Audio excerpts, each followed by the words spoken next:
Hi all welcome to Cricarena. അടുത്ത വർഷമാണ് T20 world cup നടക്കുന്നത്. ഇന്ത്യയിൽ വെച്ചുകൊണ്ടാണ് ഈ വേൾഡ് കപ്പ് അരങ്ങേറുന്നത്. കൃത്യമായി പറഞ്ഞാൽ ഫെബ്രുവരി 7-ാം തീയതിയാണ് ഇത് ആരംഭിക്കുക. ഇതിനുള്ള ഇന്ത്യൻ സ്ക്വാഡ് ഇപ്പോൾ പ്രഖ്യാപിച്ചിട്ടുണ്ട്. ഏറ്റവും പ്രധാനപ്പെട്ട കാര്യം എന്തെന്നാൽ വൈസ് ക്യാപ്റ്റനായ ഗില്ലിന് ഇപ്പോൾ ഇടം നേടാൻ കഴിഞ്ഞിട്ടില്ല. സമീപകാലത്ത് T20യിൽ മോശം പ്രകടനമാണ് ഗില്ല് നടത്തുന്നത്. അതുകൊണ്ട് തന്നെയാണ് അദ്ദേഹത്തിന് സ്ഥാനം നഷ്ടമായിട്ടുള്ളത്. മലയാളി താരമായ സഞ്ജു സാംസൺ ഇപ്പോൾ ഇടം കണ്ടെത്തിയിട്ടുണ്ട്. ഫസ്റ്റ് ചോയ്സ് വിക്കറ്റ് കീപ്പർ അദ്ദേഹമായിരിക്കും എന്നുള്ളത് ഇപ്പോൾ ഉറപ്പായി കഴിഞ്ഞ ഒരു കാര്യമാണ്.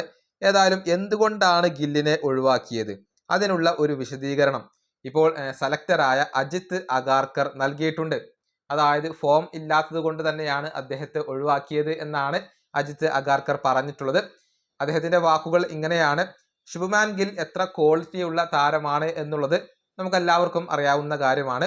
പക്ഷേ ഇപ്പോൾ അദ്ദേഹത്തിന് റൺസ് കുറവാണ്, റൺസുകൾ കണ്ടെത്താൻ കഴിയുന്നില്ല. ദൗർഭാഗ്യവശാൽ അദ്ദേഹത്തിന് ഈ ഒരു T20 വേൾഡ് കപ്പ് നഷ്ടമാവുകയാണ്. ഇതാണ് അജിത് അഗാർക്കർ ഇപ്പോൾ പറഞ്ഞിട്ടുള്ളത്. അതായത് റൺസുകൾ വരാത്തത് കൊണ്ടാണ്, അതല്ലെങ്കിൽ ഫോം ഇല്ലാത്തത് കൊണ്ടാണ് അദ്ദേഹത്തെ ഒഴിവാക്കുന്നത്, വേൾഡ് കപ്പിൽ നിന്നും മാറ്റി നിർത്തുന്നത് എന്നാണ് ഇപ്പോൾ അഗാർക്കർ പറഞ്ഞിട്ടുള്ളത്. അതേസമയം ടീമിന്റെ ക്യാപ്റ്റൻ ആയിക്കൊണ്ട് സൂര്യകുമാർ യാദവ് തുടരുകയാണ്. അദ്ദേഹവും മോശം പ്രകടനമാണ് ഇപ്പോൾ നടത്തുന്നത്. അദ്ദേഹം ഫോമിലേക്ക് ഉയരേണ്ടത് ഇപ്പോൾ അത്യാവശ്യമായ ഒരു കാര്യമാണ്. കൂടാതെ ഇഷാൻ കിഷൻ തിരിച്ചെത്തിയിരിക്കുന്നു എന്നുള്ളത് വളരെ പ്രധാനപ്പെട്ട ഒരു കാര്യമാണ്. അക്ഷർ പട്ടേലാണ് ഇപ്പോൾ ടീമിന്റെ വൈസ് ക്യാപ്റ്റൻ ആയിക്കൊണ്ട് ഇപ്പോൾ എത്തിയിട്ടുള്ളത്. ഈ വീഡിയോ അവസാനിപ്പിക്കുന്നു. അടുത്തൊരു വീഡിയോ കാണാം.